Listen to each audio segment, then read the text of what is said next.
Sometimes the greatest courage is showing kindness when the world calls you a fool. Sometimes saving what nobody else wants can save you. In a dusty frontier town where compassion is mistaken for weakness, 62-year-old Cyrus Bell finds a starving donkey tied to a post with a heartbreaking note, "Not wanted." The other ranch hands mock him for taking it in. They call him soft, foolish. But when Cyrus discovers something hidden beneath the animal's matted fur, an old brand, a scar, a detail only he remembers, everything changes. This donkey once belonged to his late wife, stolen in a raid that shattered his world. What will Cyrus do when saving this rejected creature becomes his last chance at redemption?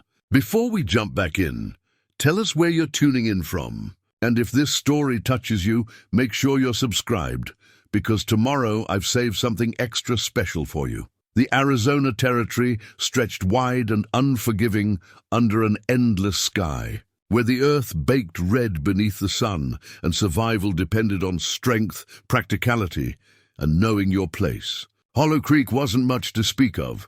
A scattered collection of weathered buildings, a general store, a saloon, and a church that saw more dust than devotion. But it was home to the Double Bar K Ranch, and the Double Bar K was where Cyrus Bell had spent the last 12 years of his life trying to forget. He rose before dawn, as he always did, when the world was still painted in shades of grey, and the only sounds were the restless shifting of horses in their stalls. At 62, his body carried the accumulated weight of hard years, a stiffness in his left knee from a bad fall, shoulders that ached when the weather turned, hands gnarled from rope and leather and endless labor. But he moved with the steady deliberation of a man who knew his work, who took pride in doing things properly even when no one was watching. The bunkhouse was a long, low building that smelled of tobacco, old sweat, and the particular loneliness of men who lived without roots. Cyrus kept to the corner bunk, the one farthest from the stove, where he could watch the door and keep his business to himself. He owned little: a change of clothes, a razor that had belonged to his father, a few books with broken spines that he read by candlelight when sleep wouldn't come, and in the pocket of his work shirt pressed close to his heart, a faded tin-type photograph wrapped in oilcloth to protect it from the elements. He took it out sometimes in the early morning darkness, before the other men stirred. The image had dulled with time, the edges worn soft from handling, but he could still make out her face, Sarah, his wife. She stood in front of their modest homestead, her hair pulled back beneath a simple bonnet, her smile bright despite the hardness of frontier life. And in her arms, cradled like a child, a young donkey foal with oversized ears and gentle eyes. Cyrus had met Sarah Bell, born Sarah Mitchell, at a church social in Tucson, 22 years past. She'd been serving pie, and he'd been too nervous to speak properly, fumbling his words like a schoolboy, though he was already 40. But she'd laughed not at him, but with genuine warmth, and asked if he'd like a second slice. They were married 4 months later in that same church. With wildflowers she'd picked herself and a simple gold band he'd saved 6 months to afford. They'd built their homestead on a patch of land 15 miles north of Hollow Creek, near a reliable spring. It wasn't much, a one-room cabin, a small barn, a chicken coop, but it was theirs. Sarah had a gift with growing things, coaxing vegetables from the stubborn soil and tending herbs that she'd dry and sell in town. She sang while she worked, old hymns and folk songs her mother had taught her, and Cyrus would find himself stopping whatever task occupied him just to listen. But it was the animals she truly loved. Sarah couldn't pass a suffering creature without stopping to help. She'd nurse injured birds, feed stray dogs, and once spent 3 days caring for a jackrabbit with a broken leg until it could hop away on its own. The townsfolk thought her peculiar, wasteful of time and resources on things that served no practical purpose. Cyrus thought her beautiful. The donkey foal had come to them half-starved, wandering alone after its mother was killed by a mountain lion. Sarah found it trembling behind their barn one morning and immediately claimed it as her own. She named him Jasper, fed him goat's milk from a bottle, brushed his coat until it shined, and taught him to follow her around the property like a devoted dog. Cyrus had protested at first. What good was a donkey too small for packing, too gentle for serious work? But Sarah had given him that look, the one that was both pleading and utterly certain. And he'd surrendered. Everything deserves a chance. Sigh, she'd told him, scratching behind Jasper's ridiculous ears. Even the small things, especially the small things. She'd been right, as she usually was. Jasper grew into a fine animal, strong enough to carry light loads, patient enough to work alongside them in the garden, and loyal beyond measure. More than that, he made Sarah happy, and her happiness was all Cyrus had ever truly wanted. They'd had 5 good years in that homestead. 5 years of hard work and simple joys, of planning for the future and talking about the children they hoped to have, of building something that mattered. Cyrus had felt for the first time in his rough life that he belonged somewhere, that he was home. Then came the raid. It was late summer, 12 years ago now, though the memory remained sharp enough to cut. A gang of outlaws led by a man named Jack Mercer had been terrorizing the territory for months, stealing livestock, burning property, leaving destruction in their wake. The territorial marshal had posted warnings, but their homestead was isolated, easy to overlook. Cyrus had believed they were safe. He'd been wrong. They came at night, 6 men on horseback, wearing bandanas over their faces and carrying rifles that gleamed in the moonlight. Cyrus had heard the horses and grabbed his shotgun, but Sarah made him promise not to go out shooting. "Let them take what they want," she'd whispered, her hand on his arm. "Things can be replaced, but the outlaws wanted more than things." When Cyrus refused to tell them where he kept his money he'd saved for 3 years, hidden beneath a floorboard, one of them struck Sarah. She fell hard, hitting her head on the corner of their table, and didn't get up. Cyrus had killed 2 of them before the others overpowered him. They beat him until his vision went dark, dragged him outside and set fire to the cabin while he watched. When he finally managed to crawl back inside, Sarah was gone. The smoke had taken her, while he'd been helpless to stop it. They stole everything, his horses, their chickens, tools, food stores, and Jasper. They'd roped the young donkey and dragged him away, leaving Cyrus with nothing but ashes, and a grief so profound it felt like drowning. The territorial marshal eventually tracked down 3 of the gang members. They hanged 2. The 3rd died in a shootout. Jack Mercer himself vanished, rumored dead in Mexico, though his body was never found. It didn't matter. Nothing mattered. Sarah was gone, and Cyrus was alone. He'd sold what remained of the land, unable to bear the sight of it, and drifted for a time. Eventually, he found work at the Double Bar K, a large cattle operation that needed experienced hands and didn't ask too many questions about a man's past. The work was hard, and the pay modest, but it kept him busy. Busy meant he didn't have to think, didn't have to feel.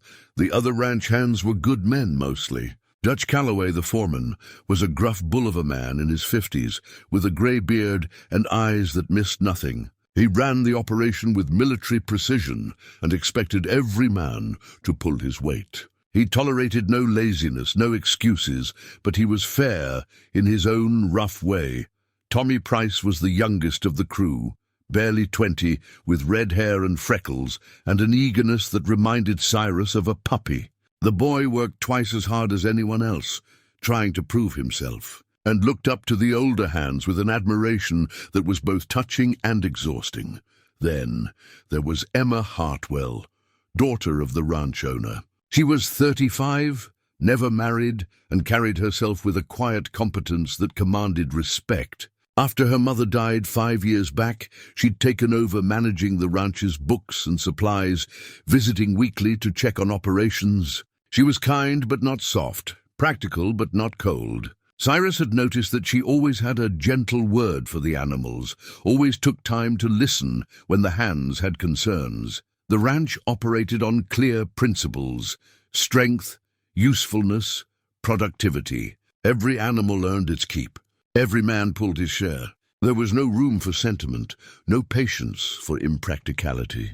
It was frontier logic, born of necessity, and Cyrus understood it, even if something in his chest ached at the harshness of it. He'd gained a reputation over the years as soft-hearted. When a calf was born too weak to stand properly, he'd spend extra hours trying to coax it to its feet while others urged him to put it down. When an old horse went lame, he'd advocate for letting it live out its days in pasture rather than sending it to slaughter.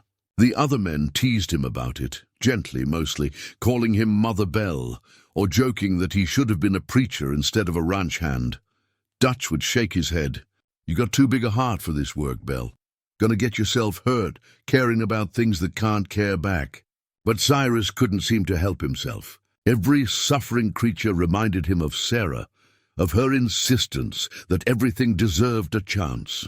It was his way of keeping her alive, he supposed. His way of honoring the woman who taught him that strength and gentleness weren't opposites. He kept to himself otherwise. Didn't drink much in town, didn't play cards with the other hands, didn't visit the soiled doves at the saloon. Every Sunday, regardless of weather, he rode to the small cemetery outside Hollow Creek and spent an hour at Sarah's grave, telling her about his week, about the work, about the sky and the seasons and all the small things that made up a life.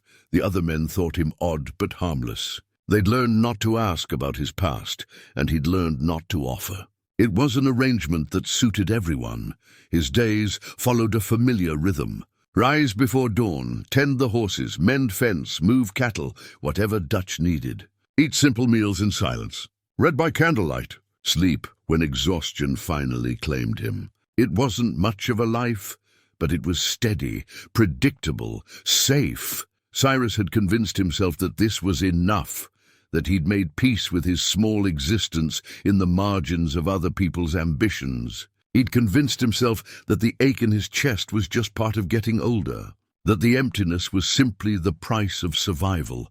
He'd convinced himself that he'd never feel anything like hope again. And then, on an ordinary Tuesday morning in late September, with autumn just beginning to cool the desert air, he found the donkey.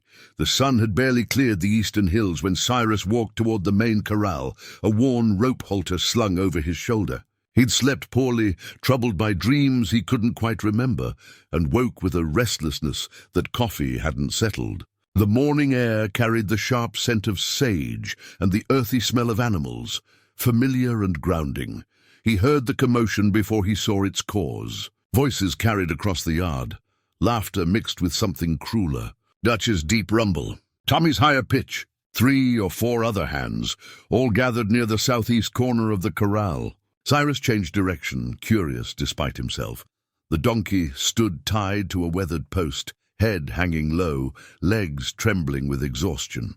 It was a pitiful sight. Ribs showed clearly through dull, matted fur. Sores marked where poorly fitted tack had rubbed the hide raw. An ear hung at an odd angle, probably broken at some point and healed wrong. The animal's eyes were half closed, and its breathing came in shallow gasps that spoke of deep weariness. Around its neck, tied with a length of fraying twine, hung a scrap of parchment that fluttered in the morning breeze. Cyrus moved closer, near enough to read the words scrawled in rough charcoal. "Not wanted. Ain't that the sorriest thing you ever seen?" Dutch said, spitting tobacco juice into the dust. "Some fool left it here overnight, probably hoping we'd take pity and feed it." One of the younger hands, a stocky man named Carson, laughed. "Ain't no good for riding, haulin', or eatin'. Look at them legs, half-starved and probably full of worms. Best thing would be to put a bullet in it and be done." Tommy stood a little apart from the others, his expression troubled. He was too young, too new to voice an objection, but Cyrus could see the discomfort in the way he shifted his weight and avoided looking at the animal. "Can't have it taking up space and resources," Dutch continued, already moving toward the bunkhouse where he kept his rifle. "I'll handle it quick. Won't feel a thing." Something in Cyrus's chest tightened. He looked at the donkey, really looked at it, and saw past the suffering to the animal underneath, the way it stood despite obvious pain, the quiet dignity in its stillness, the patient acceptance of whatever came next. "I'll take it," Cyrus heard himself say. The laughter stopped. Every man turned to stare at him. "What's that, Bell?" Dutch asked, pausing mid-stride. I said I'll take it. The donkey. I'll care for it on my own time, my own resources. Won't cost the ranch nothing. Carson shook his head, grinning. Bell, that thing's half dead already. You'd be throwing good money after bad. Ain't even useful for pack work in that condition. Don't matter if it's useful, Cyrus said quietly. It deserves better than dying tied to a post. Dutch studied him for a long moment, his expression unreadable. Then he shrugged. Your funeral. But when it dies on you, and it will, don't come crying about it. And you're still pulling your regular shifts. This fool project of yours don't excuse you from your duties. Understood. The other men drifted away, still chuckling and shaking their heads. Only Tommy lingered, watching as Cyrus approached the donkey and carefully untied the rope from the post. Need help, Mr. Bell? The young man asked. Appreciate the offer, but I'll manage. The donkey barely reacted as Cyrus slipped the halter over its head, carefully avoiding the broken ear. It followed when he tugged gently, its steps slow and uneven but willing. They made their way across the yard to an unused stall in the far corner of the barn, away from the main activity. It had once stored hay, but now stood empty, its walls solid and its roof intact. Cyrus spent the next hour making the space comfortable. He spread fresh straw on the floor, hauled buckets of clean water, and brought a small measure of oats from his personal stores. The donkey drank deeply, but approached the food with caution, as if expecting it to be snatched away. When it finally began to eat, taking small, careful bites, Cyrus felt something ease in his chest. He knew the others thought him foolish. Perhaps they were right. Perhaps this animal would die despite his efforts, and he'd have wasted time and resources on nothing. But Sarah's voice echoed in his memory. Everything deserves a chance, Si, even the small things. Especially the small things. As the sun climbed higher, Cyrus set to work examining the donkey more carefully. He needed to understand the extent of its injuries, to know what he was working with. Starting with the head, he ran his hands gently over the animal's face, noting the broken ear, the slight cloudiness in the left eye, the worn teeth that suggested age. Moving down the neck, his fingers encountered thick mats of fur, dirt, and dried blood. The donkey flinched but didn't pull away. Cyrus murmured soft words, the kind of meaningless reassurance you'd offer any frightened creature, and continued his examination. His hand caught on something beneath the matted fur on the left flank. Something raised and hard. A brand, probably. Most working animals carried them. He worked carefully, separating the thick mats, pulling away dried mud and accumulated filth. The mark emerged gradually. Letters, not the usual ranch symbol. Cyrus's heart began to pound as he recognized the shape. S.B. Sarah Bell. His hands stilled. He stared at the brand, his mind refusing to accept what his eyes clearly saw. It couldn't be. It had been 12 years. A dozen years since that night, since the fire, since they dragged the young donkey away into the darkness. The odds of this being the same animal were impossible, weren't they? But there it was. The brand Sarah had insisted on, over his protests that a simple donkey didn't need such marking. She'd wanted Jasper to always carry her initials, to always know he belonged to someone who loved him. Cyrus's vision blurred, his throat tightened. He pressed his forehead against the donkey's neck and let himself remember that terrible night in full detail. The shouting, the smell of smoke, Sarah's still form, and in the chaos, the sound of hoofbeats and the terrified braying of a young donkey being dragged away by rough men who saw it as nothing more than property to be sold or traded. They'd taken Jasper. They'd stolen him along with everything else, and Cyrus had been too consumed by grief to even think about searching for him. He'd assumed the animal was long dead, or so far scattered that recovery was impossible. But here he was, older, broken, starved, and abandoned. Discarded by whoever had held him last, deemed not wanted, and left tied to a post to wait for death. Cyrus straightened, wiping roughly at his eyes. His hands trembled as he continued examining the animal, looking for other signs of confirmation. There, on the right foreleg, a white sock that extended just to the knee, exactly as he remembered. And there, the small notch in the right ear where a barbed wire fence had caught him as a foal. It was Jasper. Against all reason, against all probability, this was Sarah's donkey, the animal she'd loved, the creature she'd bottle-fed and doted on and treated with such gentle devotion. He'd survived 12 years of whatever hell the outlaws had put him through. 12 years of being used and abused and passed from hand to hand until whoever owned him last decided he wasn't worth the trouble anymore and dumped him in the night. Cyrus sank down into the straw, his legs suddenly unable to hold him. The donkey turned its head, those dark eyes meeting his, and something passed between them. Recognition, perhaps, or simply the acknowledgement of shared suffering. This animal had witnessed Sarah's death, had been there that night, had been stolen by the same men who destroyed everything Cyrus loved. They were both survivors, both discarded, both carrying scars that went deeper than what showed on the surface. "I'm sorry," Cyrus whispered, his voice breaking. "I'm so sorry, boy. I should have looked for you. Should have tried." The donkey didn't respond, of course, but it didn't move away either. It stood quiet and patient, as if understanding that sometimes grief needed to be spoken aloud. Cyrus made his decision in that moment. He would save this animal, not just out of kindness to a suffering creature, not even just to honor Sarah's memory, but because Jasper, this broken, rejected donkey, represented the last living connection to the life he'd lost. Saving him meant saving a piece of the past. It meant proving that some things could be reclaimed, some damage undone. It meant that maybe, just maybe, there was still hope for second chances. The days that followed took on a rhythm of their own. Cyrus rose earlier than usual, stole time from his sleep to tend to Jasper before his regular duties began. He cleaned the infected sores with careful hands, applied salve he purchased from the town doctor, and spent patient hours working through the matted fur with brush and comb. The work was slow, meditative. Each stroke of the brush, each gentle touch, felt like an act of reclamation. The other ranch hands maintained their mockery, though it grew more scattered as the week progressed. Carson would call out as Cyrus passed, "How's your charity case, Bell?" "Dead yet?"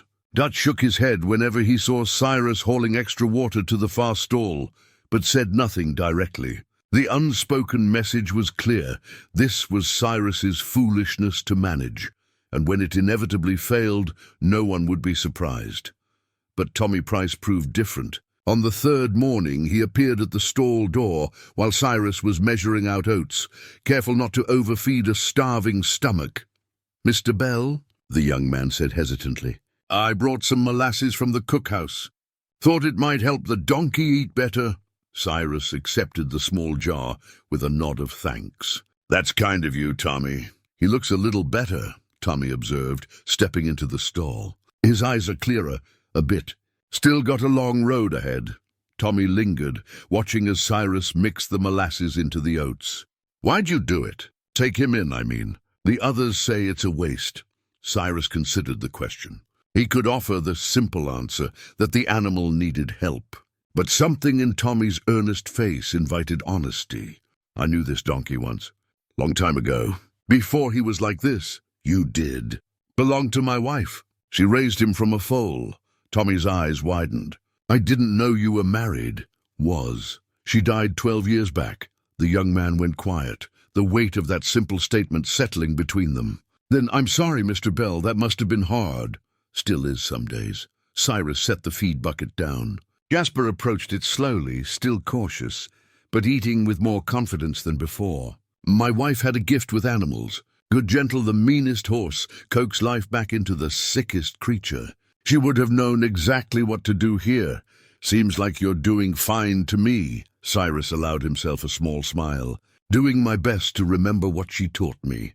Over the following days, Tommy became a quiet ally. He'd stop by the stall when his duties allowed, bringing scraps from the cookhouse or helping Cyrus haul water. The boy asked questions about Sarah, about the homestead, about the life Cyrus had lived before the double bar K. And Cyrus, surprising himself, answered. The words came haltingly at first, rusty from disuse, but they came. On the 8th day, Emma Hartwell arrived for her weekly visit. She found Cyrus in the stall, carefully examining Jasper's hooves, checking for rot or injury. She stood in the doorway for a moment, watching, before she cleared her throat gently.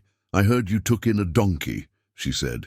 Cyrus straightened, suddenly self-conscious. Emma wore a practical riding skirt and a simple blouse, her dark hair pulled back in a sensible bun. She carried herself with the quiet authority of a woman who knew her worth and didn't need to announce it. "Yes, ma'am. Hope it's not a problem? Dutch says you're handling it on your own time and resources." "That's right." Emma stepped into the stall, moving with the confidence of someone comfortable around animals. Jasper watched her but didn't shy away. She ran an appraising eye over him, taking in the improving condition. "You've done good work. He was in bad shape when they found him, still is in some ways. But he's fighting. Dutch also mentioned you have some personal connection to the animal." Cyrus hesitated, then nodded. "He belonged to my late wife. Was stolen years ago in a raid. Finding him here after all this time feels like something I can't quite explain." Emma's expression softened. "My mother used to say that sometimes the things we've lost find their way back to us when we need them most." She reached out, stroking Jasper's neck with practiced gentleness. "I think you were meant to find him, Mr. Bell." "Maybe so." They stood in comfortable silence for a moment. Then Emma said, "If you need anything for his care, medicine, special feed, let me know. We can work something out." "Appreciate that, ma'am, but I'll manage. I know you will. But the offer stands." She turned to leave, paused at the door. "It's good to see you caring about something again. I've noticed you these past years always keeping to yourself. This is different, better." After she left, Cyrus sat in the straw and allowed himself to truly think about Sarah for the first time in months. Not the painful memories of her death, but the earlier ones. The good ones. Her laugh. The way she hummed while cooking. The patience she showed with every creature that crossed their path. That evening, after his regular duties ended, Cyrus returned to the bunkhouse and pulled his small trunk from beneath the bed. Most of his possessions fit easily.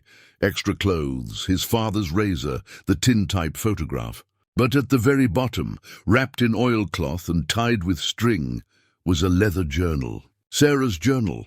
He'd packed it away after her death, unable to bear reading her words, and hadn't opened it since. Now, with trembling hands, he unwrapped it and let it fall open.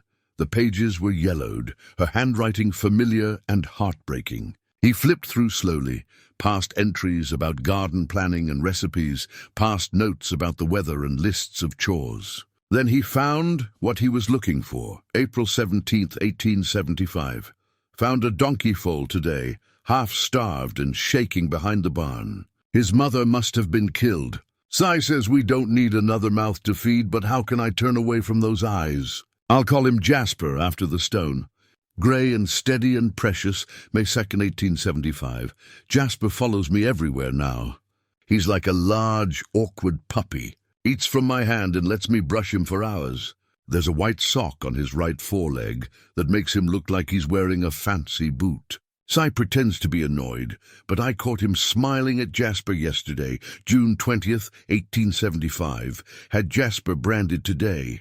SB, my initials, so he'll always know he's mine. Cy says it's silly to brand a donkey, but I want him marked. Want him to carry a piece of me wherever he goes. He's special, this little one. Patient and kind and gentle. Like all the best parts of the world packed into a stubborn, long-eared package. Cyrus closed the journal, his vision blurred. Every detail matched.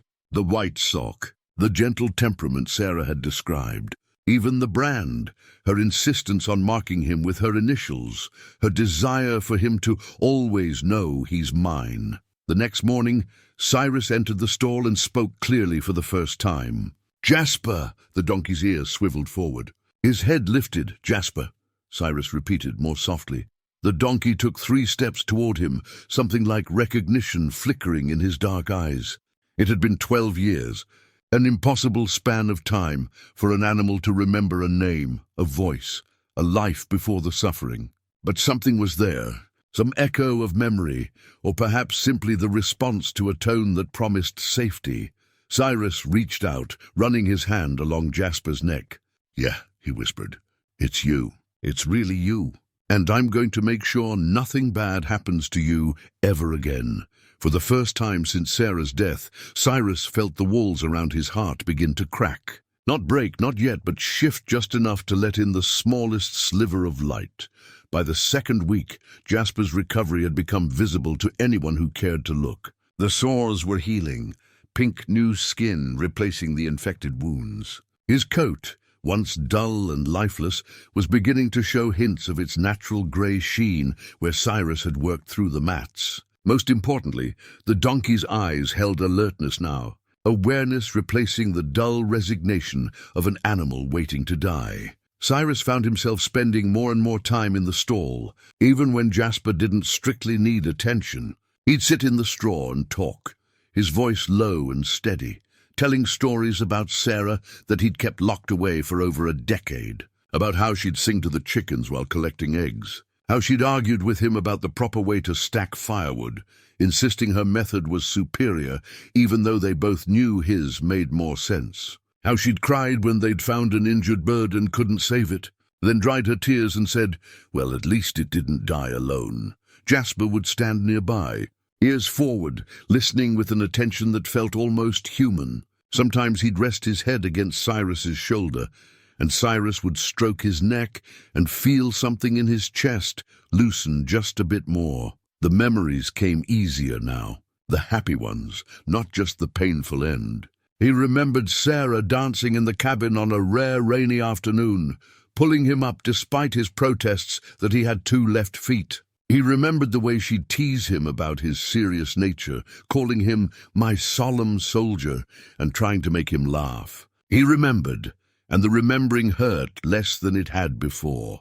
Tommy had become a steady presence, helping with Jasper's care whenever Dutch wasn't watching too closely. The young man would sneak extra apples from the cookhouse or show up with a curry comb he'd borrowed from the tack room. He listened to Cyrus's stories with genuine interest, asking questions that showed he was truly paying attention. She sounds like she was a wonderful person, Tommy said one evening. As they worked together to clean out the stall, she was. Better than I deserved. I bet she'd be proud of what you're doing here. Saving Jasper. Cyrus paused, leaning on his pitchfork. I'd like to think so, though she'd probably scold me for taking so long to start. Dutch's patience finally ran out on a Tuesday afternoon. He found Cyrus in the stall during what should have been his break time and planted himself in the doorway, arms crossed. Bell, we need to talk. Cyrus straightened, meeting the foreman's hard stare. All right. This animal is taking too much of your attention. You're exhausted, I can see it. You're going to make a mistake, hurt yourself or someone else because you're too tired to think straight. I'm managing fine. Are you? Dutch stepped into the stall. Because from where I stand, you're running yourself into the ground for a donkey that ain't even yours. Not really. That animal belongs to whoever abandoned it. No, Cyrus said quietly but firmly. He's mine. He always was, even when he was stolen from me. And I won't abandon him the way others did. Dutch studied him for a long moment. You really won't back down on this, will you? No, sir, I won't. The foreman sighed, scratching his beard. Then at least take Sunday off. Proper rest. I'll assign your duties to Carson for the day. But if I see your work suffering, Bell, we're going to have a more serious conversation. Understood? Understood. And thank you. Dutch grunted and left, shaking his head. Cyrus allowed himself a small smile. He'd stood his ground, something he hadn't done in years, and it felt good. Emma's visits became more frequent. She'd stop by the stall when she came to check the ranch's accounts, always with some practical reason, bringing high-quality hay or a bottle of liniment or new brushes for Jasper's coat. But she'd linger after delivering whatever she'd brought, talking with Cyrus about small things, the weather, the ranch's operations, eventually more personal topics. On one such visit, she sat on an overturned bucket while Cyrus worked and said, I lost my mother 5 years ago. Cancer. It was slow and painful, and there was nothing any of us could do but watch. Cyrus paused in his brushing. I'm sorry. She was my best friend. After she passed, I didn't know who I was anymore. Felt like I'd lost my direction. Emma watched Jasper, her expression thoughtful. My father wanted me to go back east, find a husband, live a normal life. But I couldn't leave. This ranch, this land, it's where I still feel close to her. Grief doesn't follow anyone else's timetable, Cyrus said. No, it doesn't. She looked at him directly. But watching you with Jasper, I see something I recognized. You're finding your way back. Slowly but surely. Maybe. Some days it feels like I'm just going through the motions. That's how healing starts sometimes. The motions become real again before you even notice it's happening. Their conversation was interrupted by Jasper, who ambled over and nuzzled Emma's hand, seeking attention. She laughed, a warm, genuine sound, and obliged him with scratches behind his good ear. That evening, alone in the bunkhouse while the other men played cards and swapped stories, Cyrus retrieved one more item from his trunk. A small wooden figurine, no bigger than his palm, carved in the rough shape of a donkey. Sarah had made it during their second winter together, whittling at a piece of scrap wood while snow fell outside their cabin. She'd presented it to him with a flourish, saying, "Now you can have a reminder of my ridiculous devotion to four-legged creatures wherever you go."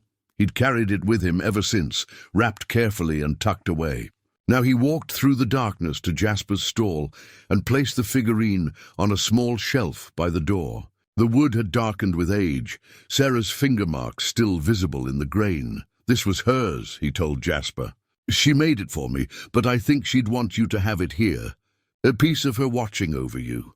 Jasper stood quiet, his breathing steady and calm. He was gaining weight now, his frame filling out, his movements less painful. The transformation wasn't complete, but it was undeniable. This animal was going to survive. The other ranch hands had noticed the change in both Jasper and Cyrus. Carson still made the occasional joke, but the edge had dulled. Some of the men had even stopped by the stall to see the donkey, offering gruff compliments on Cyrus's work. Word had spread to town, and when Cyrus went in for supplies, people asked about that donkey Bell rescued.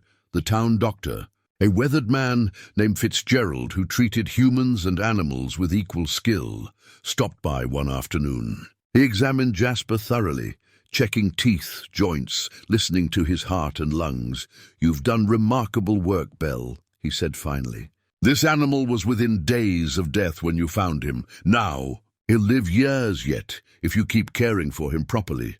That night, lying in his bunk and listening to the familiar sounds of the bunkhouse settling, Cyrus realized something that shook him. He felt alive, not just going through the motions of existence, but genuinely present in his own life. The constant ache in his chest hadn't disappeared, but it had transformed into something more bearable, something that coexisted with moments of actual peace, maybe even flickers of contentment. Sarah would have been pleased, he thought. She'd always believed that caring for others, human or animal, was the path back from any darkness. He doubted that wisdom after losing her, convinced that nothing could ease such profound loss. But here, in a dusty stall with a rescued donkey, he was beginning to understand what she'd meant. Saving Jasper was saving himself, one patient day at a time. 3 weeks into October, Jasper could walk the length of the corral without limping. It was a small victory, but watching the donkey move, with something approaching normalcy, filled Cyrus with a satisfaction he'd forgotten existed. The healing wasn't just physical. Jasper responded to voice commands now, came when called, and had developed the endearing habit of resting his head on Cyrus's shoulder whenever the old ranch hand sat down in the stall.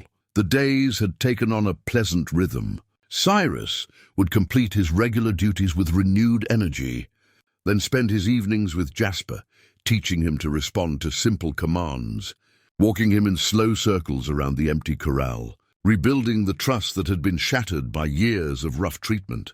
The work was meditative, purposeful, and for the first time in over a decade, Cyrus could see a future that extended beyond simply surviving until tomorrow. Emma's visits had become the highlight of his week. She'd appear with treats, carrots, apples, sometimes sugar cubes wrapped in brown paper, and stay to talk. Their conversations had deepened beyond polite pleasantries. She told him about her struggles managing the ranch, about the weight of living up to her father's expectations, about her own quiet loneliness in a world that expected women to be wives and mothers above all else. "I'm 35, she said one afternoon, feeding Jasper pieces of apple while Cyrus mended a worn halter. "The town gossips have declared me a spinster, as if there's something wrong with choosing my own path." "Nothing wrong with it," Cyrus replied. "Takes courage to live by your own lights. You understand that, don't you? You've been doing it for years. Wouldn't call it courage. More like stubbornness," she smiled. "Maybe that's the same thing." Cyrus found himself sharing more about Sarah, not just the good memories, but the harder truths. How he'd failed to protect her. How the guilt had eaten at him for years. How he'd convinced himself he deserved the emptiness that followed. "You can't blame yourself for violence done by evil men," Emma said firmly. "That burden belongs to them alone. Knowing something in your head and believing it in your heart are different things. I understand that better than you might think." One Thursday afternoon, Tommy burst into the stall, his face flushed with excitement and concern. In his hands he clutched a worn piece of paper, edges torn and stained. "Mr. Bell, you need to see this." Cyrus took the paper and his blood went cold. It was a wanted poster, the kind that hung in the marshal's office and on posts throughout the territory. The face staring back at him was etched into his memory despite the passage of 12 years. "Jack Mercer, wanted for murder, robbery, cattle rustling. $5,000 reward. Believed dead," the bottom of the poster read, "but reports suggest possible sighting near Prescott. Where did you get this?" Cyrus's voice came out rougher than he intended. "Town marshal's office. I was delivering a message for Dutch and saw it on the board. I remembered you mentioning a raid, and the name. I thought you should know." Cyrus's hands trembled. The face on the poster was older than he remembered, but the eyes were the same, cold, calculating, the face of the man who'd struck Sarah, who'd ordered the cabin burned, who'd stolen everything Cyrus had loved and left him with nothing but ashes and grief. "Mr. Bell, are you all right?" "I'm fine." The lie tasted bitter. "Thank you for bringing this. I'll handle it." After Tommy left, Cyrus sank onto the overturned bucket, the poster clutched in his fist. His mind flooded with memories he'd worked so hard to bury. Sarah falling, the crack of her head against the table, the smell of smoke, his own helpless rage as they beat him. And through it all, that face, Mercer's face, watching with cold amusement. Jasper sensed something wrong. The donkey moved close, pressing his warm body against Cyrus's side, breathing soft and steady. Cyrus reached up, gripping Jasper's mane, anchoring himself in the present. For 12 years, he'd believed Mercer dead. The marshal had told him so, shot in Mexico. Body never recovered, but witnesses confirmed. Cyrus had accepted it, felt a grim satisfaction that at least some justice had been served. But if Mercer was alive, if he'd been living free all this time while Cyrus drowned in grief, "Bell, what's going on?" Dutch stood in the doorway, his expression stern. "Tommy came running from here looking worried. Said you seemed upset." "It's nothing. Don't insult my intelligence. What's in your hand?" Cyrus considered refusing to answer, but Dutch had been fair to him despite everything. He deserved honesty. Reluctantly, he handed over the poster. Dutch studied it, his jaw tightening. "This the man from the raid Tommy mentioned?" "Yes. And you're thinking about going after him." "I didn't say that. Don't have to. I can see it in your face." Dutch handed the poster back. "Listen to me, Bell. You've built something good here. That donkey, the respect you've earned, the way you've started living again. Don't throw it away for revenge. Men like Mercer get what's coming eventually. Don't let him take anything more from you." After Dutch left, Cyrus sat in the stall as afternoon faded to evening. His mind churned between contradictory impulses. Part of him wanted to saddle a horse and ride for Prescott to find Mercer and make him answer for what he'd done. But another part, the part that had been growing stronger these past weeks, remembered Sarah's voice, her belief in forgiveness, her insistence that revenge poisoned the one who sought it more than its target. Emma found him there in the gathering darkness, Jasper standing guard beside him. "Tommy told me," she said simply, settling onto the floor beside him. "I'm sorry." Cyrus was silent for a long moment. Then, without quite meaning to, he told her everything. About the raid in full detail, about watching Sarah die, about the 12 years of believing Mercer had paid for his crimes, only to discover the man might still be alive and free. I don't know what to do, he admitted. Part of me wants justice, wants him to pay. That's natural. Anyone would feel that way. But Sarah would tell me to let it go. To forgive, would she? Emma's voice was gentle but firm. Or would she tell you that forgiveness doesn't mean forgetting? That you can let go of revenge while still wanting justice? Cyrus looked at her, seeing the understanding in her eyes. If the marshal is investigating, let him do his job, Emma continued. You have something more important here. You have Jasper, who needs you. You have a life that's finally starting to heal. Don't let Mercer take that away, too. She was right. Cyrus knew she was right. But the knowledge didn't ease the burning anger in his chest. The raw need to see the man who destroyed everything answer for his crimes. The ultimatum came on a grey morning, when the wind carried the promise of early winter. Mr. Hartwell, himself, Emma's father and the ranch owner, arrived in a buggy, his expression grave. He found Cyrus mucking out Jasper's stall and got straight to business. Bell, we need to discuss this animal situation. Cyrus straightened, pitchfork in hand. Yes, sir. The ranch is facing some financial difficulties. Drought's been hard on the grazing land, and cattle prices have dropped. I need every resource accounted for. He gestured at Jasper. That donkey is consuming feed and space. If he's going to stay, he needs to earn his keep. Otherwise, I'll need you to find him another home. The words hit Cyrus like a physical blow. Find another home. As if Jasper was just another piece of property to be moved around at convenience. As if the past weeks of careful healing, of rebuilding trust and hope, meant nothing. I understand, sir. Give me 2 weeks. I'll figure something out. After Hartwell left, Cyrus sat in the straw, his mind racing. He couldn't let Jasper go.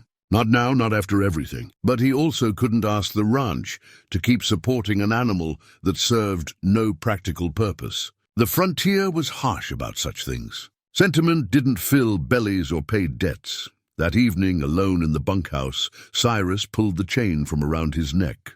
Sarah's wedding ring hung there, the simple gold band warm from resting against his skin. He'd worn it every day since her death, the physical weight a reminder of vows made and a life lost. It was all he had left of their marriage. Besides the tintype and her journal, the town jeweler would give him good money for it. Enough to buy feed for months, maybe even pay the ranch for Jasper's boarding. It made practical sense. Sarah would understand, wouldn't she? She'd always been practical beneath her gentle nature, but the thought of removing the ring permanently, of watching a stranger melt it down or sell it to someone else, felt like losing her all over again. Emma found him the next day, the ring in his palm, staring at it as if it might hold answers.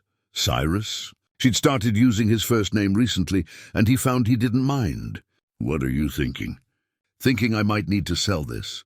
Buy feed for Jasper, pay your father for his keep. Emma's eyes widened. No, you can't. Don't see another option. I'll help. I have money saved. No! Cyrus closed his fist around the ring. I appreciate the offer, but I can't take charity. Especially not from you. It wouldn't be charity. It would be... She paused, searching for words. It would be friends helping each other.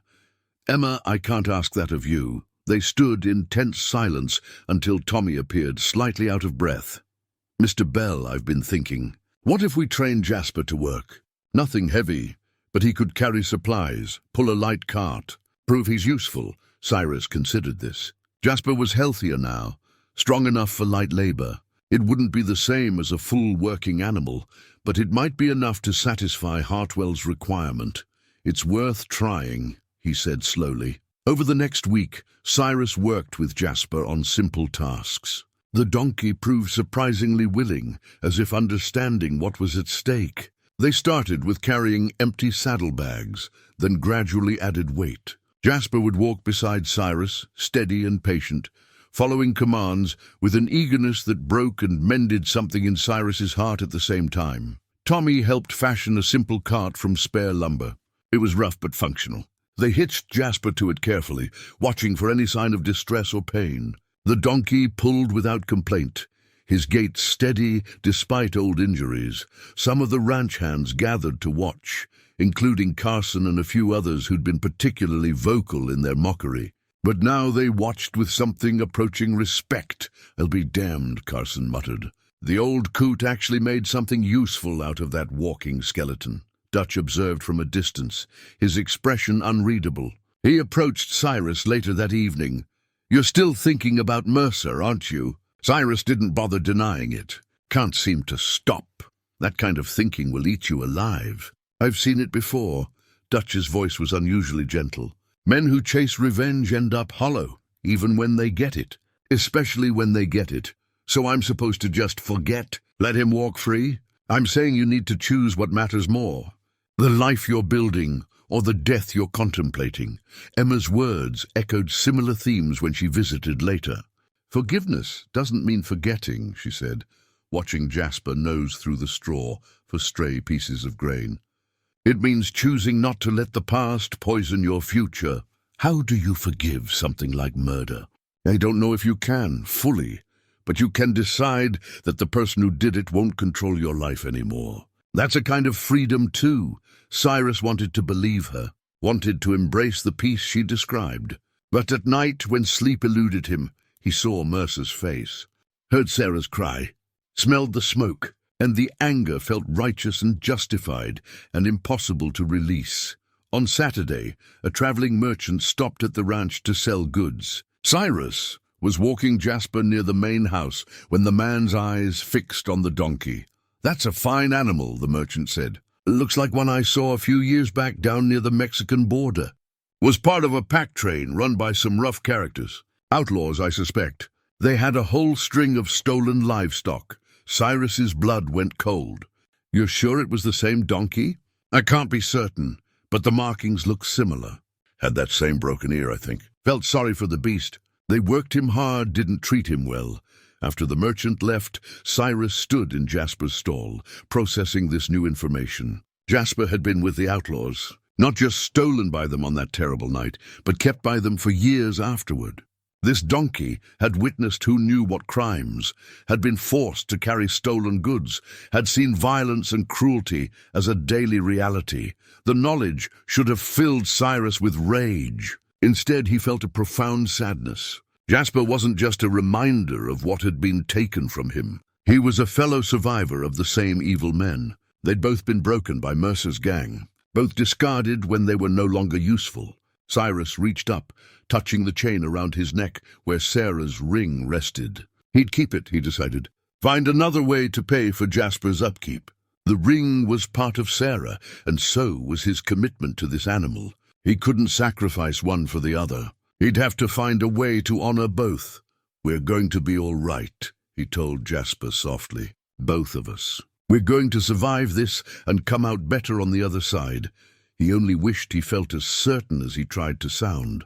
Sunday morning arrived cold and clear, frost painting the windows of the bunkhouse in delicate patterns. Cyrus had the day off, as Dutch had promised, and he spent it entirely with Jasper. The donkey had become more than a project now. He was companion, confidant, and connection to a past that felt less painful with each passing day. Cyrus worked methodically, grooming Jasper with care and attention.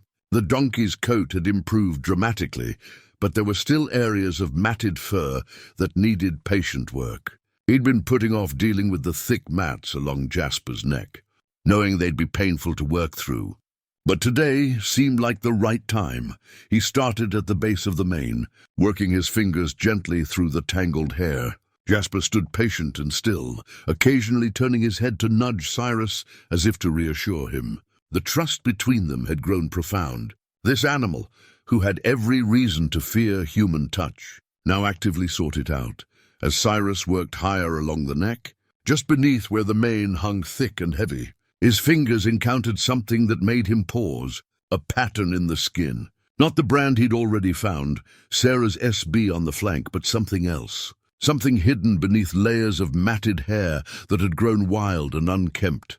He fetched scissors and worked carefully, cutting away the worst of the mats, revealing the skin beneath. What emerged made his breath catch in his throat, a rope brand, Not a hot iron brand like Sarah's neat initials, but the kind of crude mark that came from burning rope pressed against hide. It formed a distinctive pattern, a circle with lines radiating outward. Cyrus had seen that symbol before years ago on wanted posters and in reports from the territorial marshal.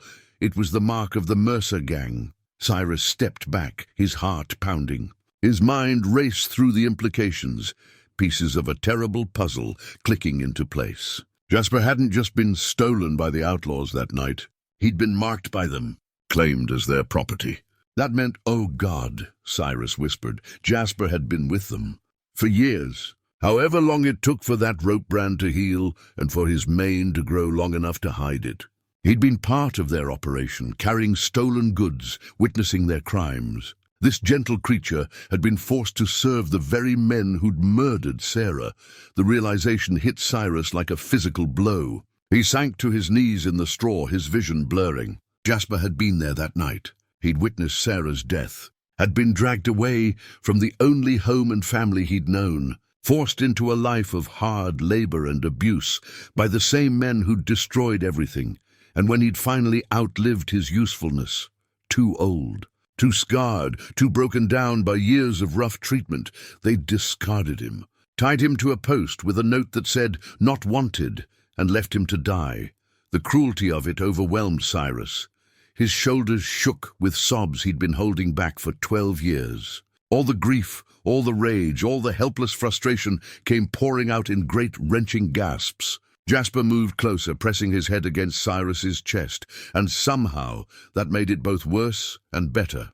"I'm sorry," Cyrus choked out, his arms around the donkey's neck. "I'm so sorry you went through that. So sorry I couldn't protect you." Couldn't protect her. He didn't know how long he stayed there, crying into Jasper's mane, while the donkey stood patient and steady. When Emma's voice came from the doorway, soft and concerned, Cyrus couldn't even look up. "Cyrus, what's happened?" He tried to speak, couldn't find words, and simply pointed at the rope brand. Emma came closer, examined it, and her expression shifted to understanding. The outlaw gang. He was with them, Cyrus managed. All those years. He witnessed Sarah's death, Emma. He was there. And then they took him and used him and finally threw him away like garbage. Emma sank down beside him, her hand on his shoulder. But he survived. Just like you did. They broke him. They tried to. But look at him now. She gestured at Jasper, who watched them both with those dark, knowing eyes. He's healing. Because of you. Because you saw past the brokenness to the life still inside him.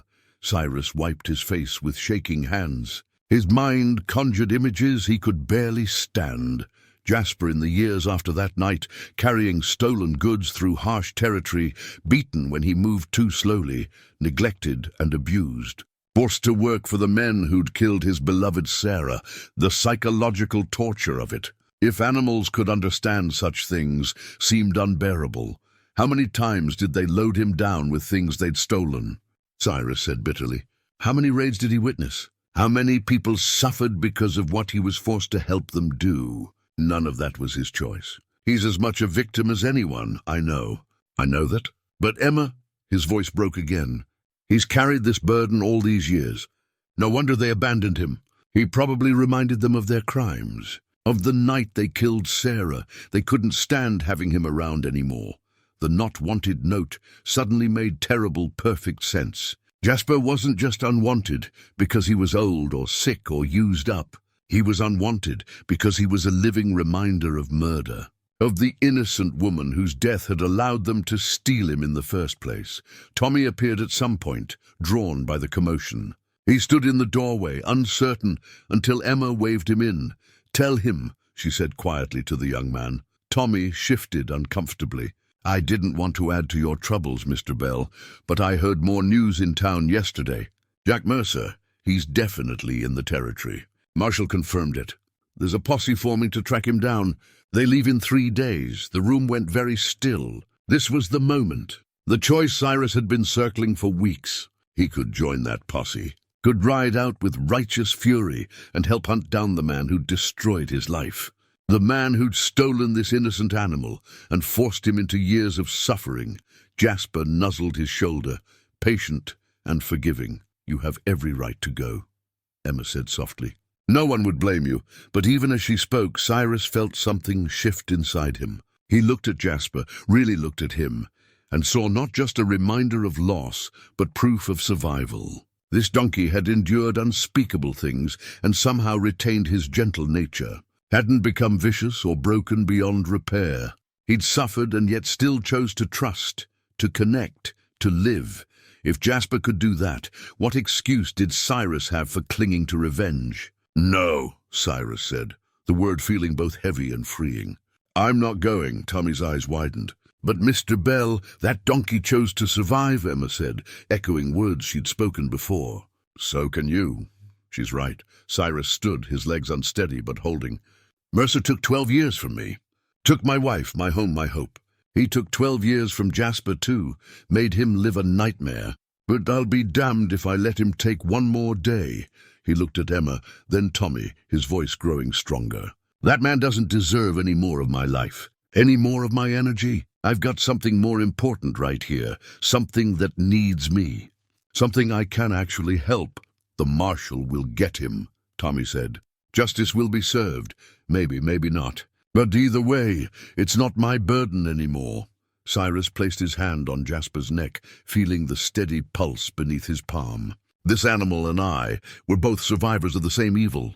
But we don't have to let that evil define us. We can choose something different, something better."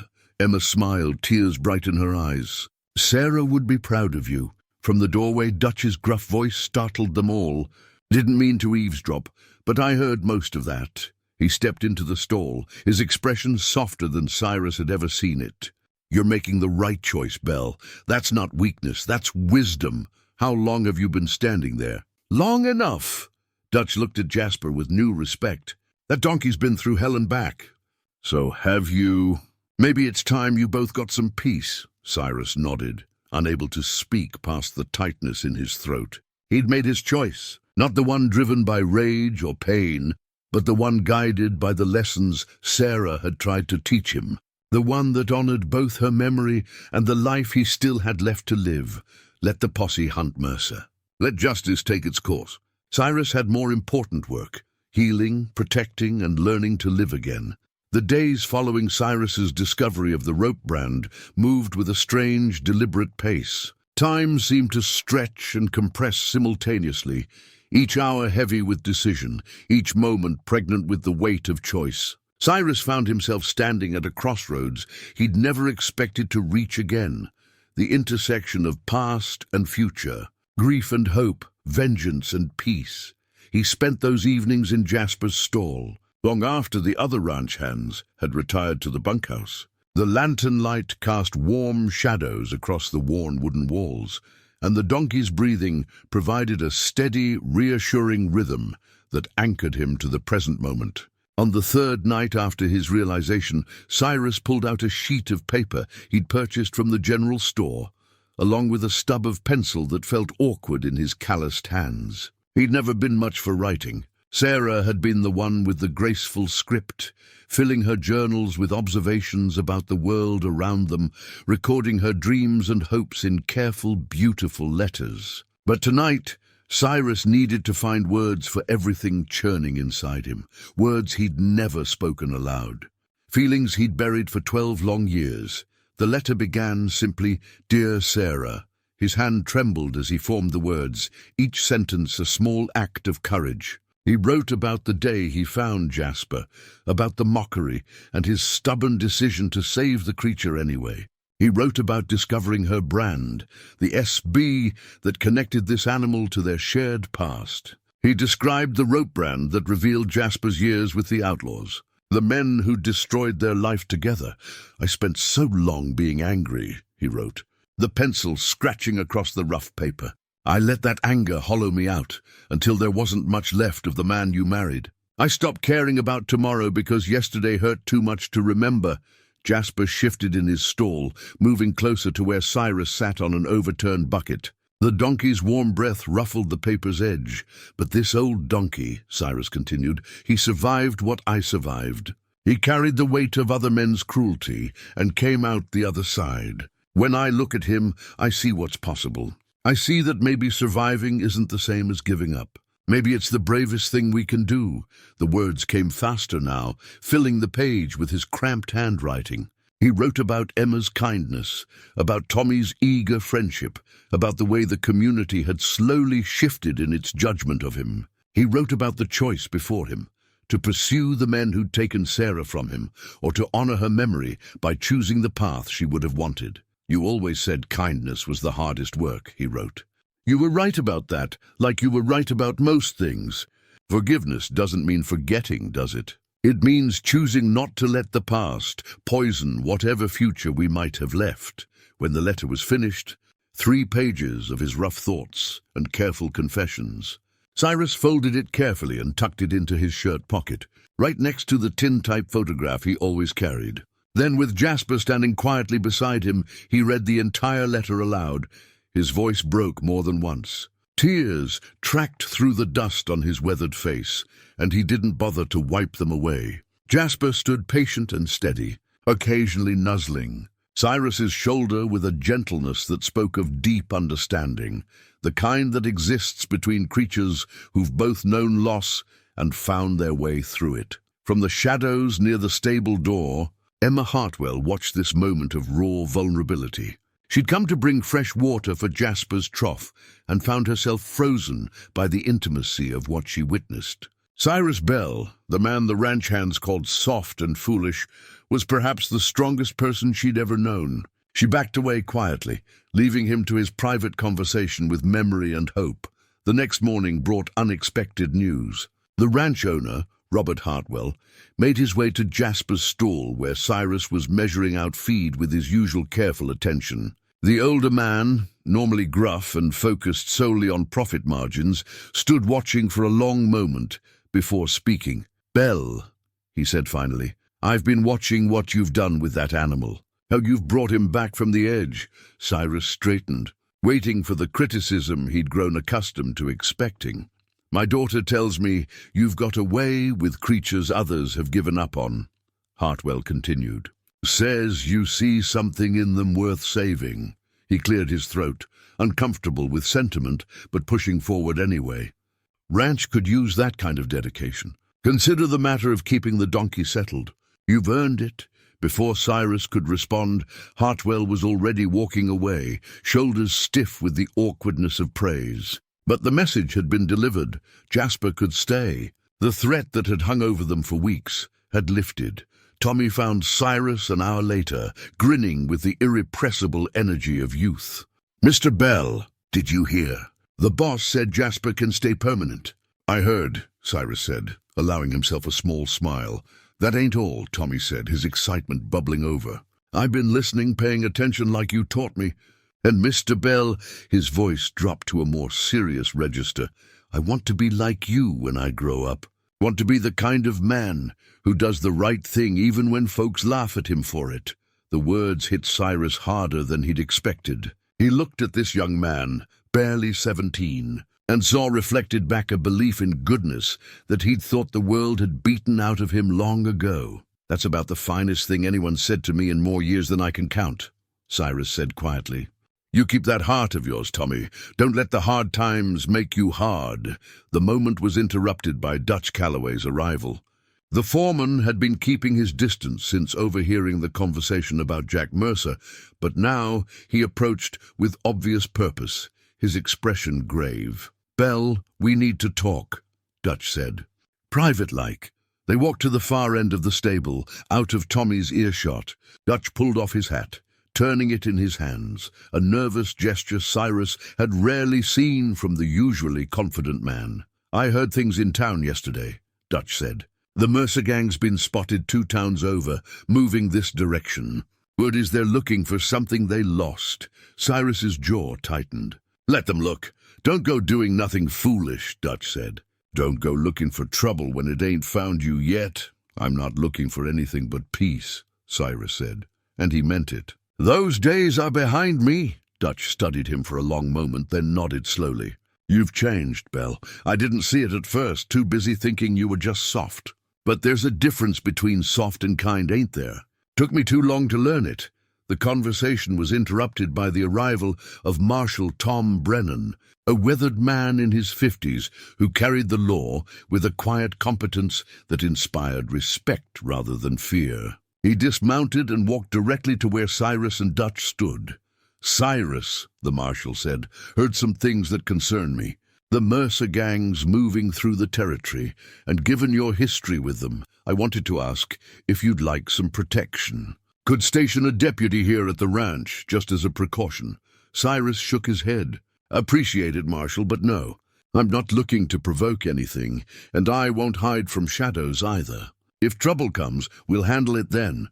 "You sure about that?" Brennan asked. "These aren't forgiving men, I'm certain," Cyrus said. "I've spent 12 years running from ghosts. I'm done with that. But I won't go chasing them either." The marshal accepted this with a thoughtful nod, then left with a promise to keep his ear to the ground and respond quickly if needed. That evening, Emma found Cyrus brushing Jasper's coat, the methodical strokes a meditation he performed each night. She carried a basket covered with a checkered cloth, and the smell of fresh bread wafted from beneath it. "Thought you might be hungry," she said, setting the basket on a hay bale. "You've been spending so much time out here, I worry you forget to eat." "That's kind of you," Cyrus said, not pausing in his work. Emma watched him for a moment, gathering her courage. "Cyrus, I need to say something, and I'd appreciate if you'd let me finish before you respond." He stopped brushing, giving her his full attention. "These past weeks, watching you with Jasper, seeing the way you've stood firm despite everything, it's shown me what real strength looks like," Emma said. Her cheeks colored slightly, but her voice remained steady. "I care about you, not because I pity you or want to fix you, but because you're a good man who's found his way back to living. And I wanted you to know that when you're ready, if you're ever ready, there's someone here who sees you and values what she sees." Cyrus felt his throat tighten with emotion. "Emma, You don't have to say anything now," she interrupted gently. "I know you're not ready for that kind of care, and I respect it. I just wanted you to know the possibility exists whenever you might be ready to consider it. For now, I'm content to be your friend." "I'm grateful for your friendship," Cyrus said carefully. "More grateful than I know how to say. You've been a light in a dark time. But you're right, I'm not ready for more than that. Maybe someday. For now, just knowing you're here, that you believe in what I'm trying to do, it means more than you know." Emma smiled, relieved and a little sad, but accepting. "Then that's what we'll be, friends." The following days brought an unexpected development. Children from town began arriving at the ranch, asking permission to see the rescued donkey. Parents accompanied them, curiosity overcoming their initial judgment of Cyrus's foolish kindness. Jasper, now healthy and calm, greeted each visitor with patient grace, allowing small hands to pat his nose and stroke his neck. Cyrus found himself telling the story again and again, simplified for young ears, but honest in its core message. "Sometimes creatures get treated poorly through no fault of their own," he'd say. "Sometimes folks decide something isn't worth caring about just because it's old or hurt or different. But every life has value, and sometimes all something needs is for someone to believe in it enough to help." The children listened with wide eyes, and their parents nodded thoughtfully. Slowly, the narrative around Cyrus Bell began to shift in Hollow Creek. He was no longer the foolish ranch hand wasting resources on a worthless animal. He'd become something else, a man of principle, someone who'd stood by his convictions when it would have been easier to yield. On a cool evening, 6 weeks after finding Jasper, Cyrus was finishing up his chores when a stranger arrived at the ranch. The man rode a tired horse and wore dust-covered clothes that spoke of hard travel. He dismounted near the corral and approached Cyrus with a casual confidence that immediately set alarm bells ringing. "Evening, friend," the stranger said. "I'm looking for information about a donkey. Grey coat, white muzzle, about 15 hands high. Heard there might be one matching that description here." Cyrus's blood ran cold, but he kept his expression neutral. "What's your interest in such an animal?" "Looking for lost property," the stranger said, his smile not reaching his eyes. Owner's real interested in getting his possession back. Sentimental value, you understand. Don't know anything about lost property, Cyrus said evenly. Got a donkey here that was abandoned. Found him with a note saying he wasn't wanted. Made him mine legally through the marshal's office. The stranger's smile faded. That so? Well, my employer might see it differently. Might be he'd like to discuss the matter personally. He's welcome to try, Cyrus said. Through proper legal channels. The stranger tipped his hat mockingly. I'll pass along your message.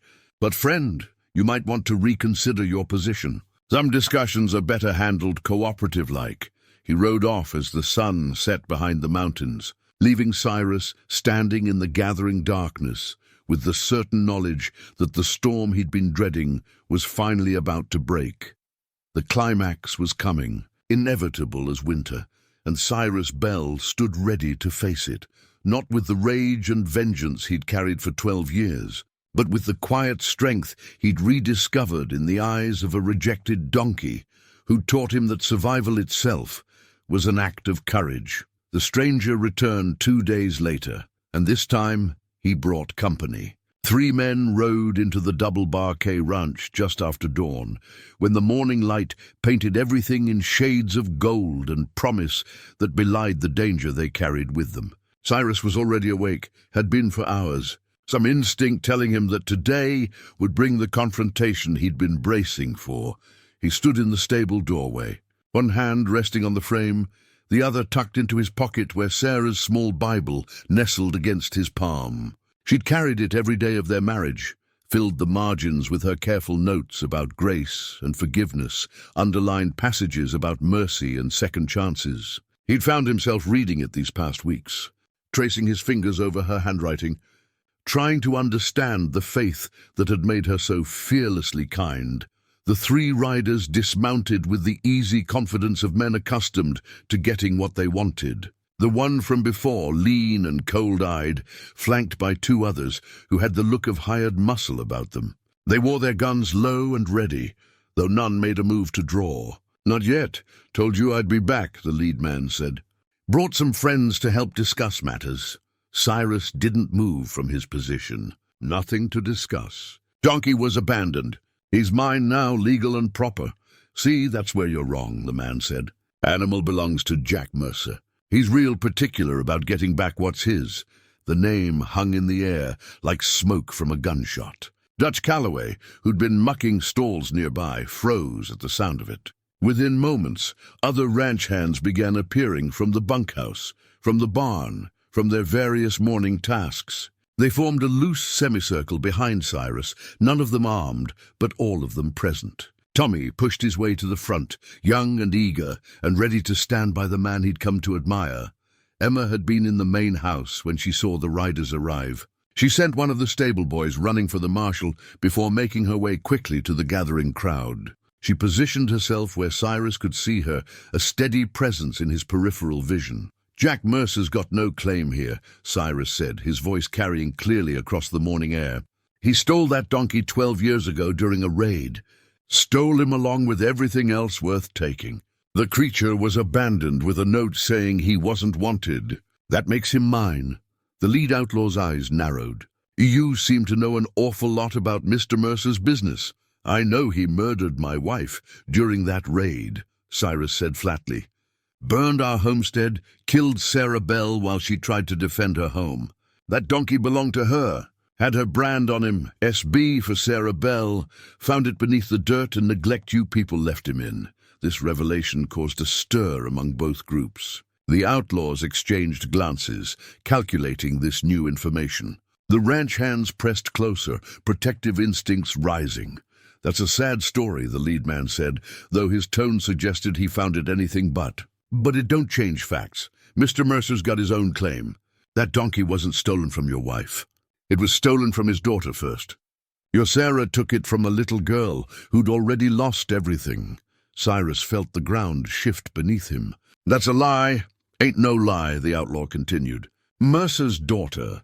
She was 8 years old when Apache raiders came through their settlement. Killed everyone but her and that donkey she loved. Your wife found them wandering the desert, took the child to an orphanage, but kept the animal for herself. The girl died in that orphanage a year later, crying for the only thing she had left of her family. When Mercer finally tracked her down, all he found was a grave and rumors about a woman who'd taken in a grey donkey with a white muzzle. The story hit Cyrus like a physical blow. He wanted to deny it, wanted to call it the manipulation it surely was, but something in the telling rang with uncomfortable possibility. Sarah had found Jasper as a foal, brought him home one day with tears in her eyes and a story about a tragic situation. She'd never given him all the details, just said the animal needed saving. Even if that's true, Cyrus said, his voice rougher now, it doesn't give Mercer the right to murder innocent people. Never said it did, the outlaw replied. But he's dying now. Got maybe a month if he's lucky. That donkey's all he's got left of his daughter. Wants to spend his last days with the creature she loved. That really so unreasonable? Tommy spoke up, his young voice fierce with conviction. He's a murderer.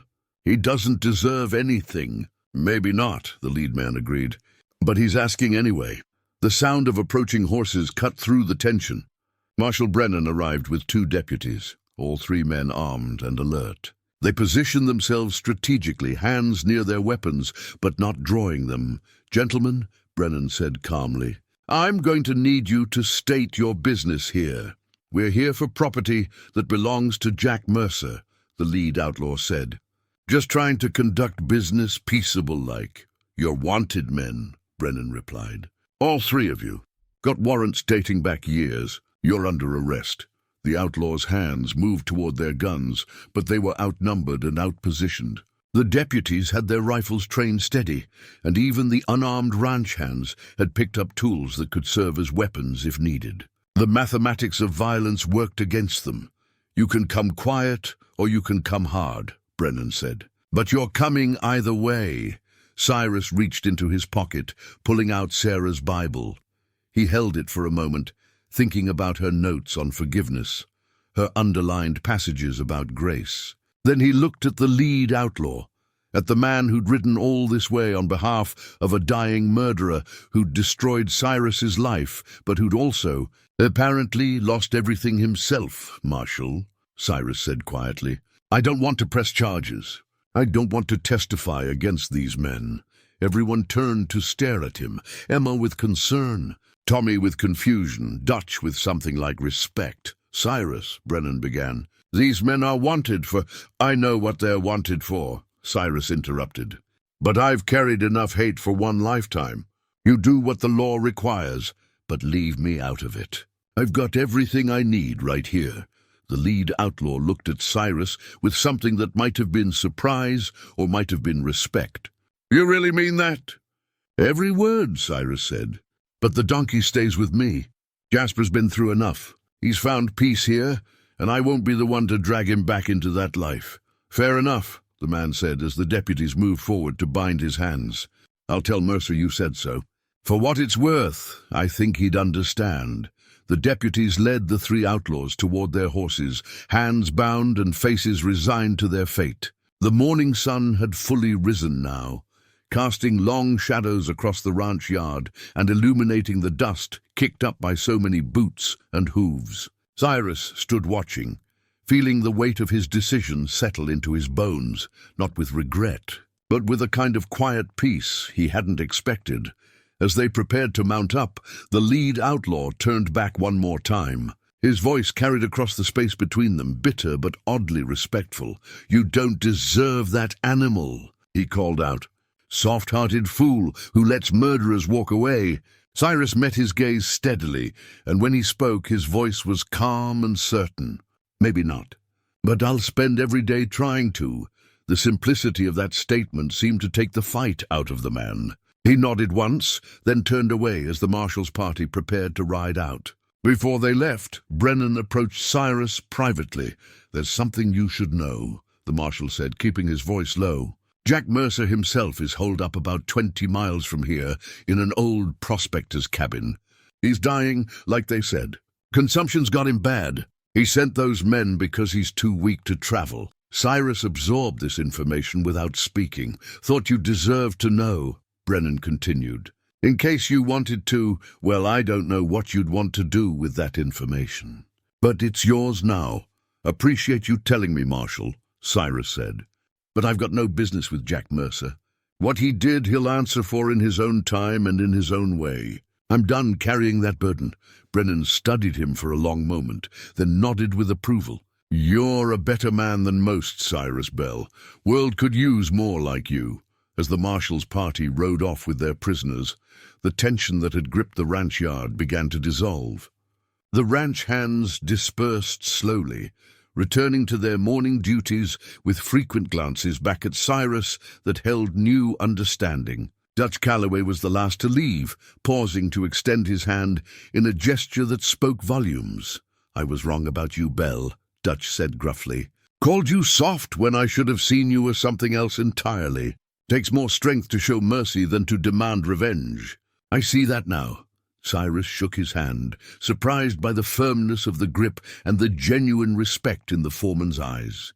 We all see what we're ready to see, Dutch. No hard feelings. Still, Dutch said, I aim to do better. If you need anything for yourself or that donkey, you just say the word. As Dutch walked away, Tommy practically ran over, his face flushed with emotion and questions bubbling over. Mr. Bell, The young man struggled to find words adequate to what he'd witnessed. You let them go. After what they didn't let them go, Cyrus corrected gently. The marshal arrested them. The law will handle whatever comes next. I just chose not to add my voice to the chorus of condemnation. But why? Tommy asked, genuinely trying to understand. They worked for the man who killed Miss Sarah. They did, Cyrus agreed. And that's a heavy thing to carry. But Tommy, I learned something important these past weeks, something that old donkey taught me just by surviving. Sometimes standing still is braver than charging forward. Sometimes choosing not to fight is the hardest battle you'll ever win. Tommy nodded slowly, processing this wisdom with the serious consideration of youth, encountering profound truth for the first time. I think I understand, Mr. Bell, or at least I'm beginning to. That's all any of us can do, Cyrus said, clapping the young man on the shoulder. Keep beginning to understand every day of your life. Emma had waited patiently throughout these exchanges, but now she approached with a wrapped bundle in her hands. Her eyes were bright with emotion that she'd carefully controlled during the confrontation, but now threatened to overflow. I made something for you, she said. For Jasper, really. Been working on it for weeks. She unwrapped the bundle to reveal a halter, not the rough, worn thing that Jasper wore now, but a sturdy, beautifully crafted piece of leather work. The straps were strong but supple, the stitching even and careful. She'd tooled a simple pattern into the leather, small flowers that Sarah might have appreciated. Emma, this is... Cyrus's voice caught. This is fine work. Thought he deserved something that showed he was valued, Emma said. Thought you both did? Together they walked to Jasper's stall. The donkey stood in a patch of morning sunlight that streamed through the high window, his coat glossy from Cyrus's constant care, his eyes calm and trusting. When Cyrus entered the stall, Jasper immediately came to him, pressing his soft nose against Cyrus's chest in greeting. Got something for you. Old friend, Cyrus murmured, carefully removing the worn, tattered halter that had been on Jasper since the day he'd found him. The not wanted note had long since been removed, but the halter itself still carried the memory of rejection and abandonment. As Cyrus slipped the new halter over Jasper's head, adjusting the straps with gentle hands, something shifted in the air of that stable. It was a small moment, witnessed only by Emma and the donkey himself, but it felt monumental, a physical representation of new beginnings, of leaving the past behind while honoring what it had taught them. There now, Cyrus said, stepping back to admire Emma's handiwork. That's better, isn't it? A halter for a donkey who's wanted, for a creature who has a home. Jasper shook his head, testing the feel of the new leather, then settled with a contented sigh. Emma wiped at her eyes, not bothering to hide the tears that came from witnessing this simple act of transformation. The ranch hands, who'd been watching from a distance, began a slow applause. It started with Tommy, then spread to Dutch, then to every man who'd witnessed what had transpired this morning. It wasn't for the halter, though that was beautiful. It wasn't even for Cyrus's mercy toward the outlaws, though that had impressed them. It was for something harder to name, for the way one man's stubborn kindness had changed the way they all saw the world. As the applause faded, Cyrus stood alone with Jasper one more time, his hand resting on the donkey's neck, feeling the strong, steady heartbeat beneath his palm. "You saved me," he whispered so quietly that only the animal could hear. "You reminded me who I wanted to be, who Sarah believed I could be. I'll never forget that." Jasper turned his head, those dark, intelligent eyes meeting Cyrus's gaze with what looked remarkably like understanding. In that moment, Cyrus understood that salvation was rarely a single dramatic event. More often, it was a series of small choices: to show kindness when cruelty would be easier, to stand firm when yielding would be simpler, to believe that every life, no matter how damaged or rejected, held within it the possibility of redemption. The sun climbed higher in the sky, warming the earth and everything on it. The crisis had passed. Justice would follow its course.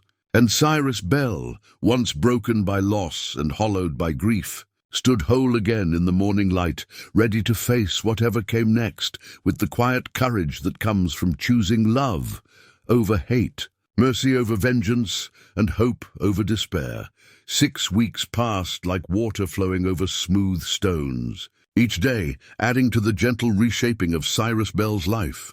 Autumn settled over Hollow Creek with its characteristic grace, cottonwoods turning gold along the creek bed, mornings crisp enough to see your breath, evenings long and peaceful as the sun painted the desert in shades of amber and rose.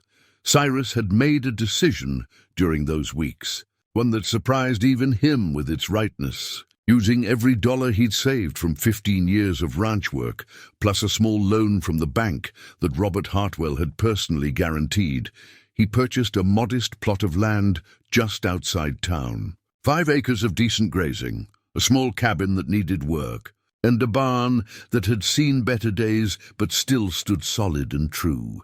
The sign went up on a Saturday morning, carved by Cyrus's own hands with Tommy's eager assistance. The young man had improved considerably with woodworking under Cyrus's patient instruction, and together they'd created something simple but meaningful. The wood was sanded smooth, the letters burned deep. Bell's Rest, a place for second chances. "You really think folks will bring you their unwanted animals?" Tommy asked, standing back to admire their work. "Some will," Cyrus said. "And even if they don't, Jasper and I will be content. Sometimes you don't need a grand purpose. Sometimes taking care of one life well is purpose enough." But the townsfolk did come, drawn by the story that had spread through Hollow Creek like wildflowers after rain.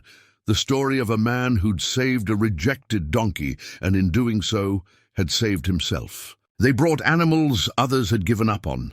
An old cow, too ancient for milk but still deserving of comfort.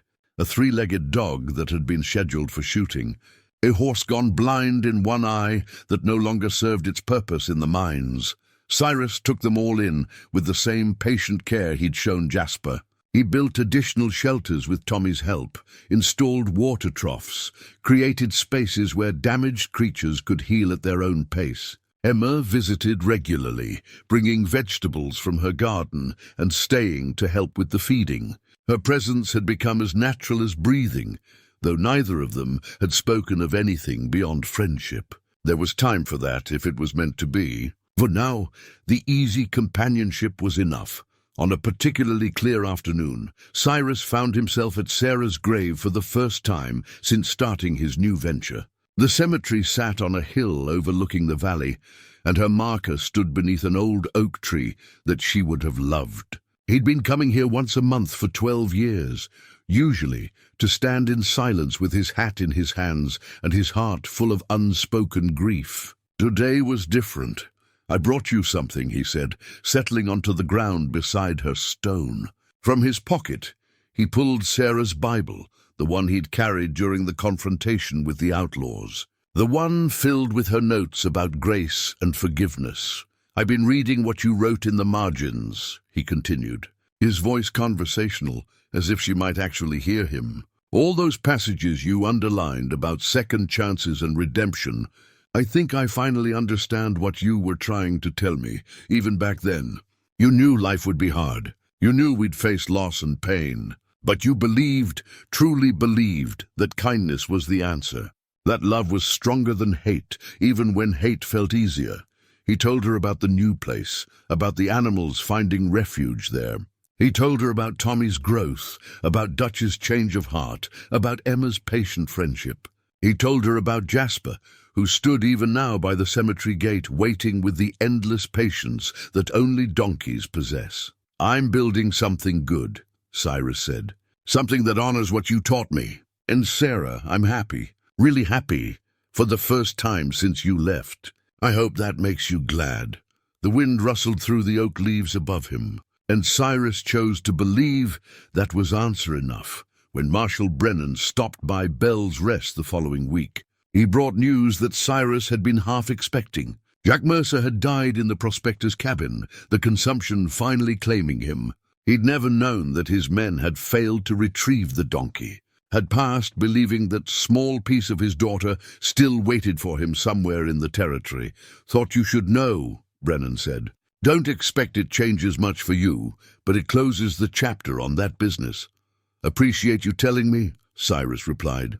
And he found, to his surprise, that he felt something like pity for the man who'd destroyed his life. They'd both lost everything to violence and grief. But while Cyrus had found his way back to living, Mercer had died, still trapped in the prison of his rage and sorrow. Dutch Calloway's visit came as the biggest surprise. The foreman arrived on a Sunday, driving a wagon loaded with supplies, lumber, nails, bags of feed, and a set of tools that looked expensive. From the boys at the ranch, Dutch said gruffly, avoiding Cyrus's eyes. We took up a collection. Figured you could use the help getting that place of yours properly set up. The gesture moved Cyrus more than he could articulate. These men who'd once mocked him for his softness now supported his mission with their hard-earned wages. Dutch, I don't know what to say. Don't say nothing, Dutch replied. Just keep doing what you're doing. You're teaching this whole town something it needed to learn. Teaching me, anyway. That kindness isn't weakness. That mercy takes more guts than revenge ever could. As autumn deepened toward winter, Bell's Rest became an established part of the Hollow Creek landscape. Children visited with their parents to see the rescued animals. Young couples courted while walking through the peaceful grounds. The town doctor, observing the effect the place had on people's spirits, began recommending visits to his patients suffering from melancholy. And every evening, as the sun set behind the mountains, Cyrus would find his way to Jasper's stall, larger now, better appointed but still the donkey's favorite spot. He'd brush the gray coat until it gleamed, check the hooves, ensure fresh water and good hay were within reach. Then he'd stand for a moment, one hand resting on Jasper's neck, feeling the warmth and strength of this creature who'd been rejected and discarded, but who'd survived to teach one broken man that survival itself could be an act of grace. Sometimes Emma would join him, her hand finding his in the gathering darkness. Sometimes Tommy would appear, eager to share something he'd learned or accomplished. Sometimes Cyrus stood alone with just the donkey for company, and that was enough too. On those quiet evenings, Cyrus often found himself smiling, truly smiling, not the bitter grimace that had passed for contentment during his grief-stricken years, but the genuine expression of a man who'd found his way back to joy. He'd look at Jasper, this ordinary donkey who'd been nobody's first choice, who'd been marked not wanted and left to die, and he'd see reflected back the truth that had saved them both. Sometimes the greatest courage is showing kindness when the world calls you a fool. Sometimes saving what nobody else wants can save you. The wind would carry Emma's laugh from the cabin, or Tommy's excited voice calling out that another visitor had arrived with an animal in need. The stars would emerge one by one in the darkening sky, and Cyrus Bell, 62 years old and finally at peace, would lean his forehead against Jasper's warm neck and whisper the same words he spoke every evening. "Thank you, old friend. Thank you for reminding me who I wanted to be." Jasper would huff softly, his breath warm in the cool evening air. and together they'd stand in the comfortable silence of two souls who'd found in each other exactly what they needed. Not to forget the past, but to build a future worth living. Not to erase the scars, but to prove that even the most damaged hearts could heal if given patience, kindness, and the simple faith that tomorrow might be better than today. And in that small stable, in that quiet corner of the Arizona Territory, two rejected creatures had found their home at last.